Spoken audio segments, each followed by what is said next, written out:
ನಮ್ಮಲ್ಲಿ ಈಗಾಗಲೇ NSU ಇದೆ. ಸೊ ಕೂಡ ಕೂಡ ಚೆನ್ನಾಗಿದೆ.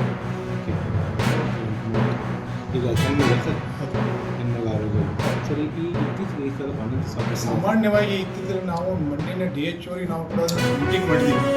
ನಮ್ಮಲ್ಲಿ ಏನಾಗುತ್ತೆ, ನಾವು ಗರ್ಭಿಣಿ ಆದ ನಂತರ ಸುಮಾರು ಇಲ್ಲಿವರೆಗೆ ಬರೋವರೆಗೆ ನಮ್ಮ ಹತ್ತಿರ ಇರೋದಿಲ್ಲ.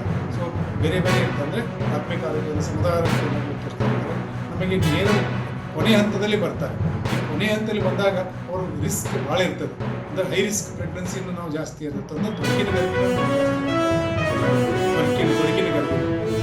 ಗರ್ಭಿಣಿಯರು ಏನಾಗ್ತದೆ, ಬೇರೆ ಆಸ್ಪತ್ರೆಯಲ್ಲಿ ಈಗ ಅಡ್ಮಿಟ್ ಮಾಡ್ಕೊಳ್ಳೋಕ್ಕೆ ಅವರು ಮಾಡ್ಕೊಳ್ತಾ ಇಲ್ಲ. ಯಾಕಂದರೆ ನೇರವಾಗಿ ನಮ್ಮಲ್ಲಿ ಟೀಚಿಂಗ್ ಅಂದರೆ ಮೆಡಿಕಲ್ ಕಾಲೇಜ್ ವೈದ್ಯಕೀಯ ಮಾಹಿತಿಯಲ್ಲಿ ಇರೋದ್ರಿಂದ ಇಲ್ಲಿಗೆ ಕಳಿಸ್ತಾ ಇದ್ದಾರೆ.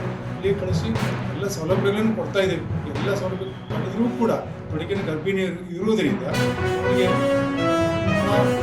ಇಲ್ಲದಷ್ಟು ಮಾಡಿಯೂ ಕೂಡ ಕೆಲವು ಸಂದರ್ಭದಲ್ಲಿ ನಮ್ಮ ಔಷಧ ಮೀರಿ ಕೂಡ ಅಲ್ಲಿ ಸಾವು ಆಗ್ತಾ ಇದೆ.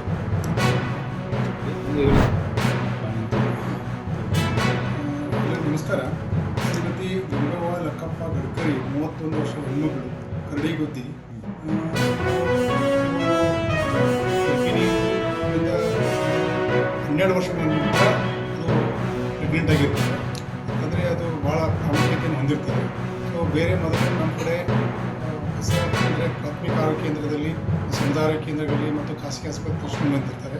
ನಮಗೆ ದಿನಾಂಕ ಅವರು ಬಂದು 28/1/2025 ಬಂದು ನಮ್ಮಲ್ಲಿ ಅಡ್ಮಿಟ್ ಆಗಿರ್ತಾರೆ. ಬಂದಾಗ ಅವರಿಗೆ ಹೈ ರಿಸ್ಕ್ ಅಂತಂದರೆ ತೊಡಕಿನ ಗರ್ಭಿಣಿ ಅಂತ ನಾವು ಹೇಳ್ತೀವಿ.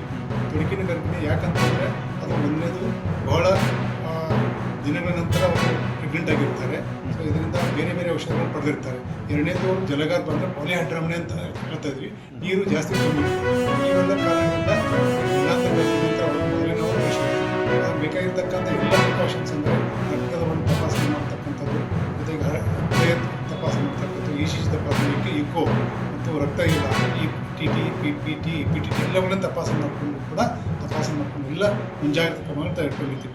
ಇಷ್ಟು ಮುಂಜಾಗ್ರತೆ ಕೂಡ ನಾವು ಇವತ್ತು ಮುಸ್ಲಿಂ ಮಾಡಿ ಹೇಳ್ತೀವಿ. ಯಾವುದೇ ಸಂದರ್ಭದಲ್ಲಿ ಏನೋ ಆಗ್ಬೋದು ಅವರು ಕೂಡ ಹೌದು ಸರಿ ಯಾವ ಸಂದರ್ಭ ಏನಾಗ್ಬೋದು ಒಪ್ಕೋತಾರೆ. ಒಂದು ವೇಳೆ ಏನಾದರೂ ಹೇರ್ ಸೆಂಟರ್ಗೆ ಹೋಗ್ಬೇಕಂತ ತಿಳಿಸಿ ಹೇಳ್ತೀವಿ. ಇಲ್ಲ ಬೇಡ ನಿಮ್ಮಲ್ಲೇ ಅವರು ಮಾಡಿರಿ ಅಂತ ಹೇಳ್ತಾರೆ. ಸೊ ಕೊನೆಗೆ ನಾವು ದಿನಾಂಕ 4 ದಿನಗಳ ನಂತರ 31/1/2025 ಸುಮಾರು